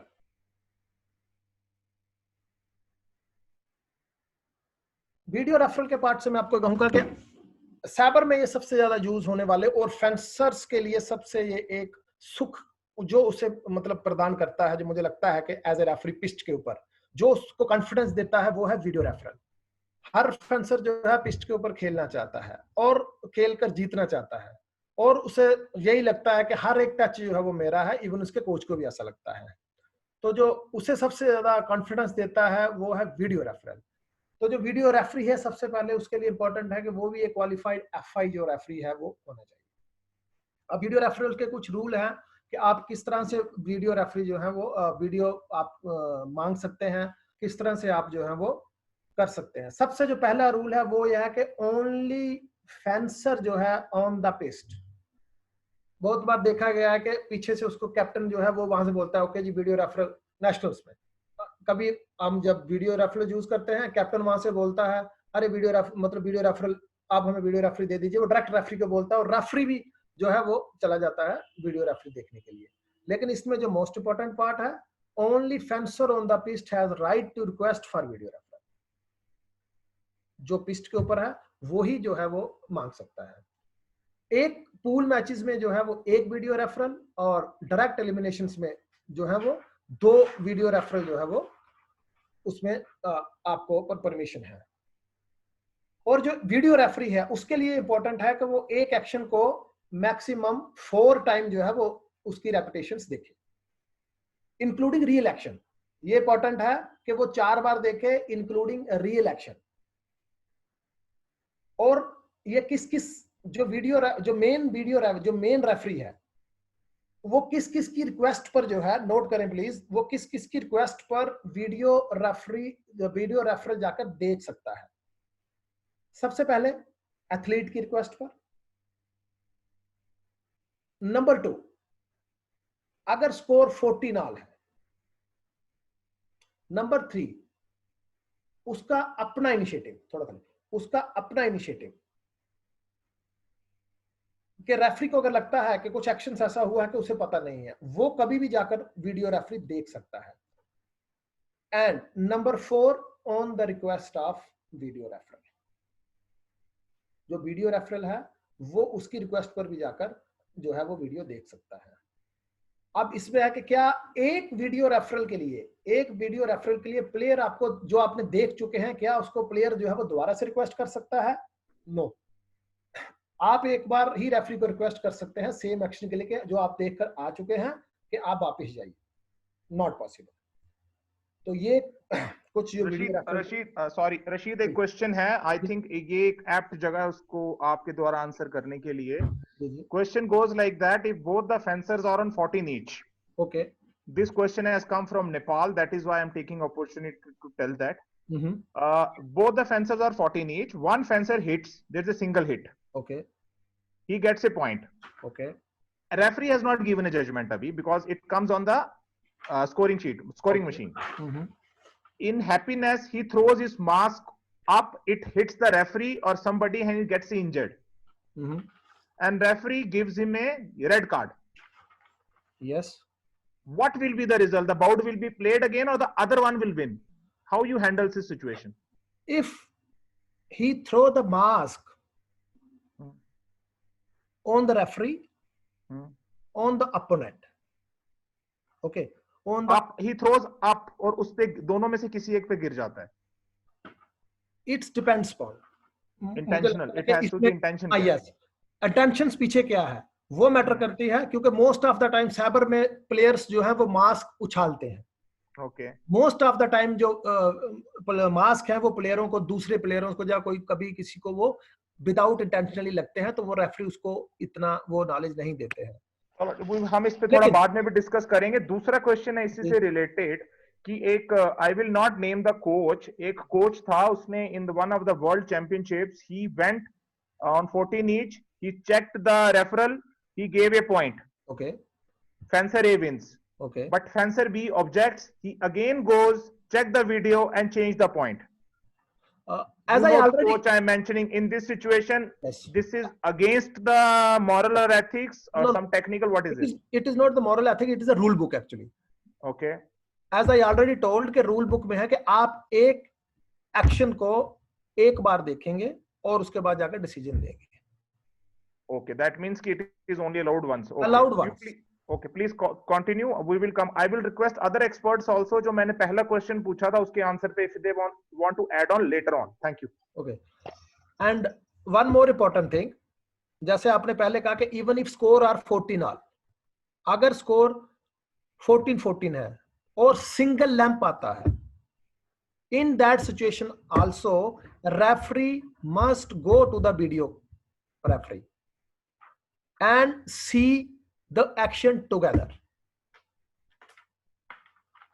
and then give the judgment. In one case, it is my experience in senior Commonwealth, the score is 14-14 and the hit was on the last line, and hit was on the last line. And you know what happened? जिसका single lamp था वो पहले बाहर जा चुका था और बाद में लैंप आया. And you know single lamp आया था, बट वो जो लास्ट लाइन है आपकी रेयर लाइन है उससे पहले बाहर जा चुका था. फिर उसने जो पैरा रिपोज किया और उसका सिंगल लैंप आया. ही है very much happy, he throw the mask everything. But one the जो मेन रेफरी है, जब वो वीडियो रेफरल के पास गया तो उन्होंने क्या देखा कि वो ऑलरेडी जो है वो आपका रेयर बाउंड्री क्रॉस कर चुका है. तो जीता कौन? अपोनेंट. तो इट इज वेरी इंपॉर्टेंट कि जब स्कोर इज 44 ऑल और 14-14, even on a single lamp, you must go and consult with the video referee. Both referees see together the action 4 times, one in a real time and maximum 4. It is not mandatory every action you see 4 times, but एक action को आप 4 बार देख सकते हैं. So that is inspect a video referral.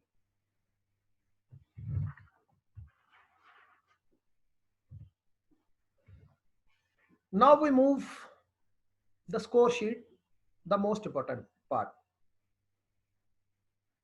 मेरा जो personal experience है और जो मेरा पर्सनल बिलीफ है, रेफरी को हमेशा स्कोर शीट अपने हाथ से भरना चाहिए. वो ऐसा करने से उसका जो एक मेंटल स्टेबिलिटी है वो बिल्कुल ठीक रहती है. आई मीन कि जब अगर कोई दूसरा स्कोर शीट भर रहा है, आपको हर बार जाकर उसको दिखाना है, आपको हर बार उसको बोलना है कि आप स्कोर शीट ठीक भर रहे हो, नहीं भर रहे हो, अगर स्कोरर है तो. और इंटरनेशनल कॉम्पिटिशंस में तो हर एक रेफरी जो है वो खुद अपनी स्कोर शीट भरता है, लेकिन नेशनल्स में ये बहुत बड़ी प्रॉब्लम है. मोस्ट ऑफ द टाइम लोगों को स्कोर शीट भरना नहीं आती है.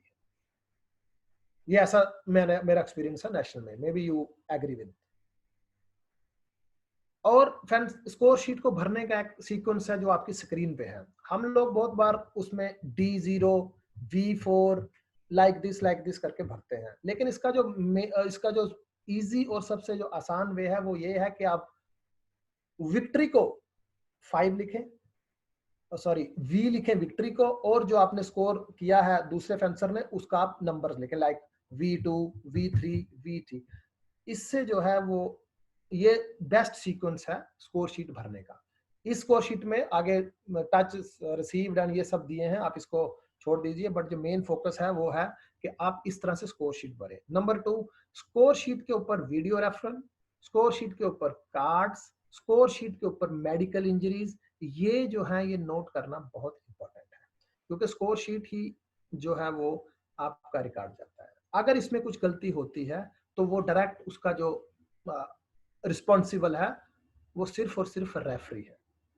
अगर आपको स्कोरर दिया गया है और अगर वो भी गलती करता है तो इट मीन्स कि it is also your duty to check after every bout, कि आप जाइए और उसको चेक करिए. Score sheet is the most important part.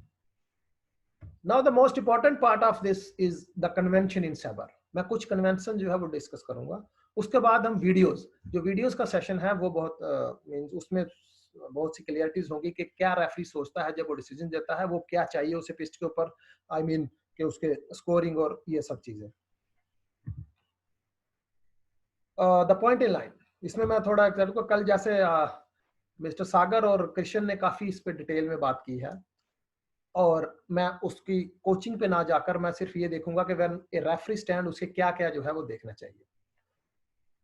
Number 1 जो पॉइंट इन लाइन के बारे में बोला जाता है वो यही है कि वो ही एक हाईएस्ट लेवल ऑफ प्रायोरिटी है अगर वो करेक्ट एस्टेब्लिश हुई है. ये एक ऐसा पोजीशन है जो फेंसिंग में सबसे हाईएस्ट प्रायोरिटी मानी जाती है. इसमें जो सबसे इंपॉर्टेंट पॉइंट है कि जो पॉइंट इन लाइन एस्टेब्लिश करता है वो अपोनेंट के एक्शन से पहले करे, और उसका जो वेपन है वो बिल्कुल स्ट्रेट हो. ये रेफरी पॉइंट ऑफ व्यू से बता रहा हूँ. और उसका जो पॉइंट है वो अपोनेंट के टारगेट की तरफ हो, उसका जो वेपन आर्म है वो फुली एक्सटेंडेड हो, और उसके जो शोल्डर है वो बिल्कुल स्ट्रेट लाइन में हो. इसमें आप कुछ मूवमेंट्स जो है वो एंगेजमेंट की कर सकते हैं, लेकिन आपका जो अपोनेंट है वो उसको डिस्टर्ब ना करे. एक तो इसमें ये बहुत मेन है. आप इसको फॉरवर्ड और बैकवर्ड दोनों पोजीशंस में जो है पॉइंट इन लाइन जो है वो प्रायोरिटी गेन रहती है. लेकिन सबसे ज्यादा जो देखा जाता है, रेफरीज को ध्यान रखने की जरूरत क्या है, अगर पॉइंट इन लाइन के ड्यूरिंग आप जो है मूवमेंट्स आप एंगेजमेंट की कर रहे हैं और बिटवीन आपका पॉइंट जो है वो टारगेट से बाहर गया, जैसे आपका पॉइंट टारगेट से बाहर गया, अपोनेंट का हिट हुआ, डबल लैंप पाएंगे, आपको पॉइंट जो है वो नहीं दिया जाएगा, बिकॉज आपका जो पॉइंट है वो टारगेट से बाहर है. एक वीडियो जो नेक्स्ट है उसमें वो कुछ क्लियर होगा. तो this is point in line. Next the most important thing, video beat versus parry. Referee के लिए ये बहुत जरूरी है, सैबर रेफरी के लिए बहुत जरूरी है कि कौन पैरी करता, किसका बीट था, किसका पैरी था। मोस्ट ऑफ द टाइम कहा जाता फाइबल टू फाइबल भी आप बीट काउंट करते हैं। अगर आपका जो स्ट्रॉन्ग पार्ट है उसके ऊपर आपका फाइबल पार्ट लगता है, इट इज कंसिडर एज पैरी। अगर आपका जो मिडल ऑफ द ब्लेड है और फाइबल पार्ट है, अगर वो आपके अपोनेंट के फोर्टे पार्ट से ऊपर लगता है, इट कंसिडर एज बीट। और पैरी जो है ये डिफेंसिव एक्शन है और जो बीट है ये मींस ऑफेंसिव एक्शन है। तो ये इसमें जो है आपको मींस ध्यान देने की बहुत जरूरी है ताकि आप सही डिसीजन जो है वो देख सको कि पैरी किसका है और बीट किसका है। तो मोस्टली पैरी में जो रेफरी है वो प्रायोरिटी देता है जो फेंसर डिफेंस कर रहा होता है, जब उनके ब्लेड जो है वो आपस में एक आध ब्लेड जो है वो बीट पे लगता है। तो it is a difference. The next one is the reprise action. Reprise, इसका भी वीडियो जो है आप इसके नेक्स्ट जो है वीडियो देखेंगे। कोचिज ने, मैं पीछे देख रहा था, कोचिज ने इस पे काफी डिटेल बात की है। तो मैं सिर्फ और सिर्फ as a referee point of view से इस पे क्या देखता हूँ, Whenever a फेंसर अगर वो अटैक करता है और उसका हिट नहीं होता है, अपोनेंट जो है वो एक फेंसिंग एक्शन में उसको हिट नहीं कर पाता है और जो फेंसर दोबारा से ऑन गार्ड होकर हिट करता है, it is reprise attack. It is very simple. तो ये कुछ इंपॉर्टेंट एक्शन है, there are so many others but they are the most important as point of referee point of view to जज। Now we moves to sabre videos. जो first video है, इसमें जो first videos है इसमें आपको ये इजीली, सबसे पहले मैं ये बता दूं कि ये जो वीडियोस हैं ये बहुत इजीली अवेलेबल है यूट्यूब पर, बट ये बहुत ही नॉलेजेबल है as far as players and referees point of view. सबसे पहले आप देखिए ये साइमल्टेनियस एक्शन, जो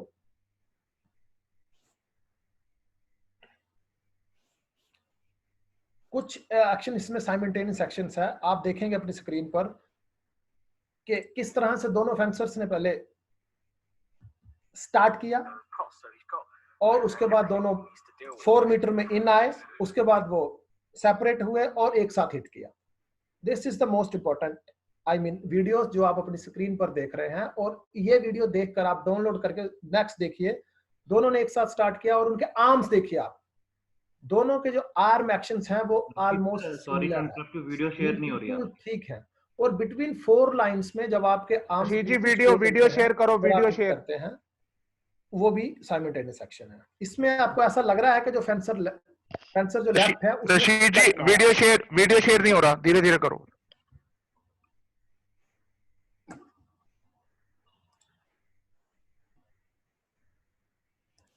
no it's okay. Hello, not yet नहीं आया अभी। हाँ ये वो खुल रहा है अभी। Yes, now it has come, play. Okay, so again we go for some simultaneous actions. आप देखिए दोनों फेंसर जो है वो 4 मीटर में उन्होंने स्टार्ट किया है, फिर वो सेपरेट हुए हैं और both are extended their arm, और उसके बाद जो डबल लैंप है, it means it is simultaneous action. इस सेकंड एक्शन में भी आप देखिए स्लो मोशन में कि किस तरह से दोनों ने स्टार्ट किया, बट उनके जो आर्म्स पोजीशन है, सबसे इंपॉर्टेंट है साइबर में कि जो आपके आर्म पोजीशन है वो बिल्कुल एक्यूरेट और ओपन होने चाहिए। This is important. आप देखिए आपको ऐसा लग रहा है कि जो फेंसर लेफ्ट है उसने स्टार्ट किया है, फ्लैच किया है, लेकिन बिटवीन 4 मीटर, जो बिटवीन जो 4 मीटर है उसमें ये चीज कम नोटिस की जाती है, उसमें आपको आर्म्स देखने हैं। सेम इन दिस वीडियो आप देखिए इनके arm positions. For simultaneous you have to check the arms first, ये आप थोड़ा इसमें ध्यान दीजिए।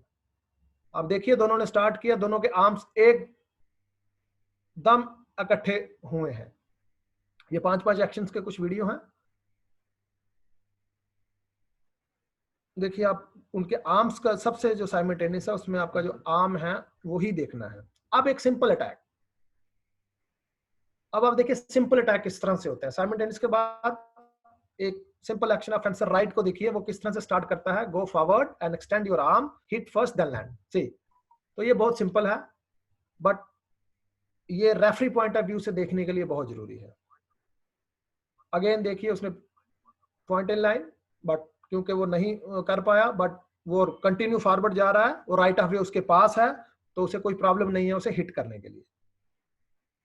थर्ड एक्शन आप अगेन देखिए कि बिल्कुल जो है वो उसने स्टार्ट किया, एक एक्शन है, एक काउंटर एक्शन है।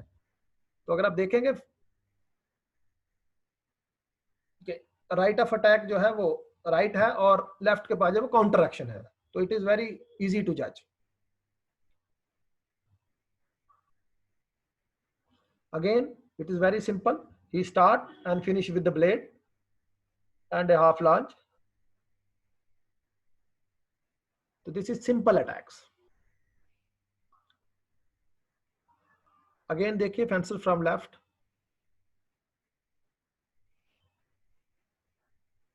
Because जो right fencer है वो counter action पे है, तो ये बहुत, जो लेफ्ट फेंसर है उसका, अब आप देखिए जो अटैक नो अटैक यस की क्या वो है। जब हम बोलते हैं अटैक नो अटैक यस, आप देखिए फेंसर फ्रॉम राइट, लेफ्ट जो है उसका हिट जो है वो कंप्लीट पास हो गया। और ये दिस इज द वे, ये काउंटर अटैक नहीं है जो मैं कहना चाहता हूं। सम रेफरी बोलता है attack no counter attack touch, but उसमें क्या था,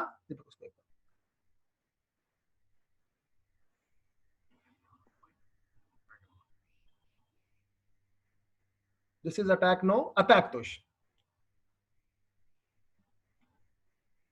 this is not attack no counter attack tush, this is attack no attack tush. Again, there are different type of videos for attack no attack yes. It is very easy available on YouTube. अगर आप इसको download करके देखेंगे तो और ज्यादा आप अच्छी तरह से कर सकते हैं। अटैक नो अटैक तुष मींस कि दोनों ने सेम टाइम अटैक किया। यस, बट एक का अटैक नहीं हुआ, it is not counter attack, it is hit नहीं हुआ, हिट हुआ, it means attack attack, it is not attack counter attack. It is not a reaction to the attack by done. Both have done executed at the same fencing time. No no no not, because एक ने attack hit किया, उसका hit नहीं हुआ, लेकिन फिर दूसरे का काउंटर एक्शन नहीं है, उसका भी अटैक है सेम टाइम। ओके ठीक, got it please see, this is attack no attack touch, see attack left no attack right yes, see attack no attack yes, attack from left no, attack yes, then counter. Now the reprise attack, you please check this video, it is most important video. See, he's again on guard, it is a simple reprise attack. Maybe the next you see again on guard and the reprise attack. Now look at this, this is very fast and clear, जो कि बहुत ही कम देखने को मिलता है। Attack no, no counter action, again reprise attack. तो ये बहुत इजी अवेलेबल है वीडियो, आप इसे डाउनलोड कर लीजिए यूट्यूब से। इसमें बहुत हेल्प मिलती है फेंसर्स को भी, रेफरीज को भी, कि वो किस तरह से जो है वो डिसीजन को दें। सी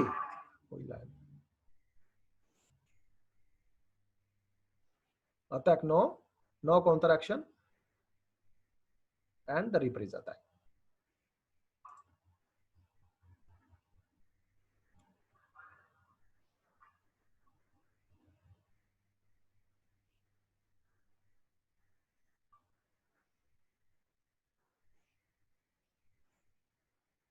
Now the composite attack, compound attack. Rashid, thoda you need to Rashid, you need to thoda fast, we are running out of time, lot of questions हैं। Okay, now the compound attack is, आप इसमें clear देख रहे हैं कि एक जो fencer left है वो पैरी के लिए जा रहा है और वो पहले क्वाड के बाद टीयर्स पे फिनिश करता है। I mean to change the line during attack is a composite attack, composite attack. You see this action, this is composite attack. See he shows on the right and hit on the left से, but इसमें जो सबसे important बात है कि आपका जो है फिनिशिंग है वो राइट टाइम जो है वो होना चाहिए। See the fencer from right, he engaged from left and hit on the right, so it is the correct definition of the compound attack.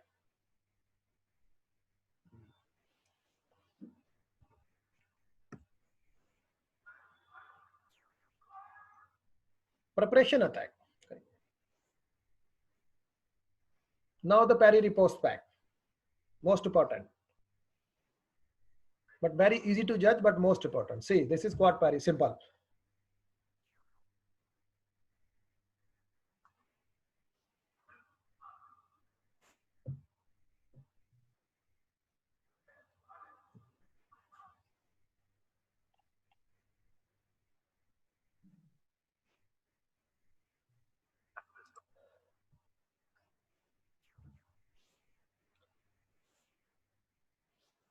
Now we have one more videos.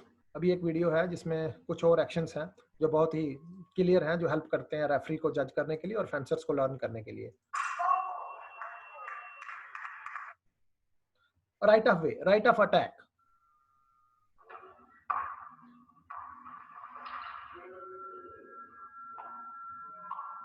It is very simple. You start from the hand and finish with the lunge. Now you see the left hander attack. See.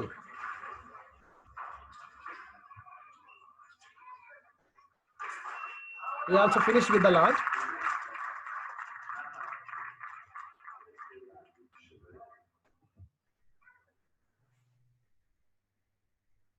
Simultaneous no need. आपने पहले उसमें देख लिया है. अब मैं थोड़ा the beat, tempo. Okay, this is the most important actions. Tempo. See, the fencer from right जो है वो अभी preparation पर है and left ने with lunge finish किया है. And in the last instance you see कि वैसे लग रहा है कि जैसे उसने attack किया है. But this is the clear definition of tempo hit. कि आपका start पे ही जो आपका fencer है preparation पर hit मारता है with lunge. Again you see the tempo action. लेकिन इसमें आप देखिए कि फेंसर लेफ्ट जो है वो सिर्फ उसने प्रिपरेशन को मिस करने के बाद टेम्पो हिट किया है. It means it is attack. अब देखिए जो टेम्पो का टाइम था उसको हिट करने का वो उसने नहीं किया है.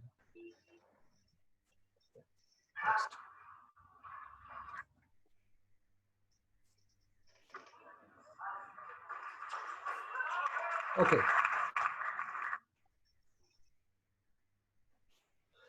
Okay, finish with the video session, and if there are any questions, please. Oh yes. We are running late today, so we will. Krishan ji, may I request you to जो हमारे 7 list है उनको जरा आप unlock कर दीजिए. I will keep going the questions. First question, Rashid, is for you only. It is done by asked by Anil Khatri. How do you describe this as a referee? आप कैसे जान सकते हैं attack on blade? How to give a decision attack on blade or using the blade? What do you see in that? Rashid, you there? Hello? Krishan, if you can answer this, please. Can you repeat it? It is regarding the attack on blade. Attack by taking on the blade of opponent. I think what he intends to do, that forte and foible stuff, if you can say कि how can referee judge कि ये forte पे attack hit हुआ या lower portion पे हुआ है, कोई sound होती है या कुछ? Can you answer that please? Normally whenever it is regarding the referee's perspective, he has to firstly listen the voice whether there is a sound of beat is there or not, but then he has to see whether it is on the foible portion or the forte portion. If it is clearly on middle or the foible, it is clearly an attack. You can say it is charging on him, so it is a beat attack. But if it is like on the forte portion and he has he hits on the stronger portion, that means it turns like a parry for the opponent. Okay, Rashid, you are there? Hello, Rashid. Let me check him. Okay, Sagar, if you can answer this question. Sagar, you are there? Yeah, I'm here. Sagar, this question is asked by Sushil. How to, when you referee, how you build confidence in yourself to do the referee bout? I think he is also doing referee at certain level. So he said how one builds the confidence. He feels nervous lot of times when he is doing the refereeship.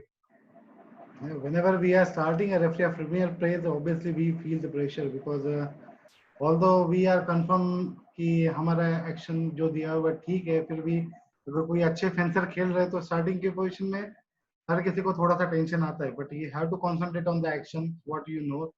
You have to be confident with your knowledge what you have. You should be very clear with your perspectives about the convention. Then you can give any point with no any hesitation. Sagar, what is second question ki ye what is the injury time given by medical officer or by referee? Can you tell on it within 10 seconds? Yeah, previously it was a 10 minutes. Now it is a 5 minutes. The maximum 5 minutes. Okay. Rashid, you are there? No. Sir, he's logging in just a minute. Acha, can I go to Khatri sir, please? Ashok Khatri is there? Yes, he's there, sir. Sir, you can listen to me. Unmute him. Yes, I am here, Vikram. It's Acha, Rashid, I wanted to ask this question. Ye question, this question has been asked by some Mia, MIA Mia. वो बोल रहे हैं कि जब referee judgement देता है और जिस एक को जजमेंट दी है और जिसके खिलाफ दी है, अगर वो रेफरी से एक्सप्लेनेशन मांगे तो क्या रेफरी को एक्सप्लेनेशन देनी चाहिए? Should give referee explain to the fencer that why point was accorded in favour of him or against him? yes, of course. It is duty of the referee. Whenever a fencer asked, वो उसे Hello, Rashid. I think Hello. so. He lost the connection. Acha, Ashok sir, if you can answer that. You have to unmute the Ashok sir. Sagar, otherwise, if he's not there, you can answer that. We are running out of time. See, this is the duty of the referee that he has to clear what his vision was. Fencer को पूरा right है कि वो पूछ सकता है कि आपने ये पॉइंट क्यों दिया, and it's the duty of the referee कि उन्होंने उसको क्लेरिफिकेशन देना बहुत ज्यादा जरूरी है. It's mandatory. Sagar, but Ashok भाई साहब, और आप ये बता दें के से वो आर्गुमेंट नहीं होना चाहिए. So it's just inquiry, not argument. Ashok bhai sahab, just be brief. We have got 3-4 more questions. First question goes like that कि अगर फेंसर है, फेंसर बी को हिट करता है, Yes. और सिंगल लाइट आती है और उस लाइट आने के बाद ही उसका वेपन टूट जाता है, what is the decision of referee? If after it clearly, if it is clearly happened that it break after this length occurred, then the point should be given. Okay. Point. और दूसरा question है, please. In the same case, I'll tell you one more situation. If someone is beating the blade, hello. Yes, sir, you can say, sir. Sir, please go ahead. Yes, if someone is attacking through blade or with blade, and it clearly occurred that the blade of the opponent during a parry is broken and he is not able to deliver a riposte. Okay. That time the opponent's remise, you can say, must be eliminated. So thank you, Shosab. Thank you. Krishan, this question is for you if you are there. Hello. Anji, I'm here only. Krishan, if we, how referee can decide कि that basically Hindi में question इस तरह जाता है कि वो जो आप उसको हिट करते हैं, कुपे करते हैं, समटाइम फेंसर कंप्लेन्स कि इसने मुझे बहुत जोर से मारा है, I have been hit very right. How referee can जज दैट कि it has been done with in the means, और how it is, there is a way to जज दैट और no? I think it depends upon the referee's experience. He because of the passes of time, he has the right idea how much pressure and how much swing requires to complete a hit. So it depends upon the referee's experience. And second is you can clearly see what is the intention of it. So normally you can see when it is a hit, there should not be very wide movement. So if it is a direct hit, there should be very short movement, because if you go for the long action with your arm, it means you are losing time also, and you have some different intentions than the hit. So I think this is clearly depend on the referee's experience and his observation. So thank you very much. In case आपके कुछ और question हैं तो do let me know. हमारे जो रोज एक बड़े अच्छे कोच हैं, हमारे बेस्ट फ्रेंड हैं फ्रॉम बंगाल, उन्होंने आज एक क्वेश्चन पूछा है, what is P card?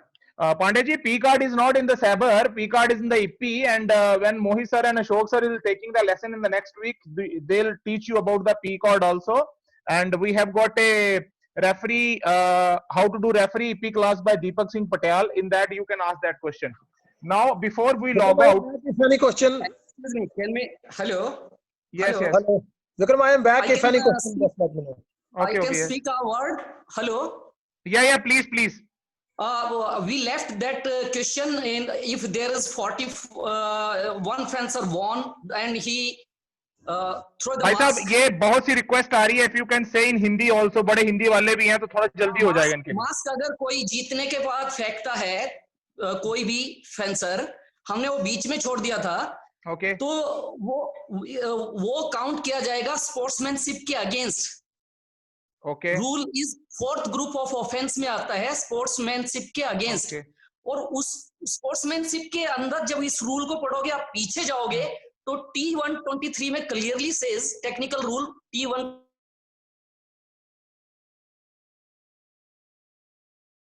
is not audible. Okay. part of Okay. equipment. Okay. भी अपना इक्विपमेंट और मास्क फेंकना वो स्पोर्ट्समैनशिप के अगेंस्ट माना जाएगा और वो 4th ग्रुप ऑफ ऑफेंस में ब्लैक कार्ड के अंडर आता है. Thank you, Rashid. Rashid, this question is for you. अगर जो मेन रेफरी है उसका डिसीजन, उसने एक डिसीजन दिया है और जो वीडियो रेफरी है वो उस डिसीजन को कॉन्ट्राडिक्ट करता है देखने के बाद, who has the final authority to give a decision? Rashid? If Sagar, if you can answer that, then I'll go to. I have got 2 more ceremonies to do. The final authority is the main referee who is judging the bout. He can only take advice from the video referee, but the final referee decision will be by the main referee only. Thank you, thank you. We end with the question answer session. Now we have got just 2 to 3 minutes with. एक तो आप सबसे request है कि साई की जो evening classes है उसमें जाके आप लॉग इन कीजिए. दूसरा, हमने बहुत से गेस्ट स्पीकर बुलाए हुए हैं. Daily I will give you surprise. तीसरा, आज का जो क्वेश्चन था कि फेंसर को कैसे डिस्क्राइब किया जाता है, देयर आर मैनी. वीर संग्राम ने लिखा है रॉयल, वैभव ने लिखा है पेशेंस, किसी ने रिएक्शन टाइम, रेलेगेंस ने लिखा है अटैकिंग स्पिरिट, संदीप ने लिखा है creative. But what I feel the most beautiful is done by the Ganeshan from Tamil Nadu. He said fencer must be respectful. Very aptly briefed. Respectful. We are in the game of martial arts and fencer must pay respect to the opponent, referee, crowd, because fencing is a royal sport. Now in the last ceremony, I just want to tell you, मैं रोज एक budding fencer को या coach को 1 minute के लिए बोलने का मौका दूंगा. आज हमारे पास सब जूनियर और अंडर 14 की चैंपियन श्रिया है जम्मू से. I will just give him 10 to 15 seconds. Krishan, if you can unmute him. Shriya from Jammu. 10 to 15 seconds to give her thoughts on the classes which we are doing and how she's felt and anything she can say. Before Krishan unmute her. Unmuted her. Shriya, please go ahead. Thank you, sir, for giving me a chance. First of all, I would like to thank the Sports Authority of India, Fencing Association of India, and all the coaches for organizing this momentous Zoom meeting. Personally, I believe that a fencer should be observant. He should know how to recognize your opponent's tactics. This is even more difficult because what you do depends on what you have been doing in earlier matches. As both the fencers are always trying to adjust to each other's style and strategy, therefore, fencing is also known as a deep mental battle between two fencers. And I personally believe that we should be mentally strong because even a small lapse in your concentration can have a huge negative impact on your performance. Thank you, Shriya. This is a wonderful. Just one question to you because you are our next hope. You are a champion in 3 categories. Just tell me what you expect from your coach when you go for a training. Brief, 10 seconds. I expect that coach should be always ready to train us, and we can share anything with our coach, and we should have a strong bond with him, and so that we can go on to higher levels.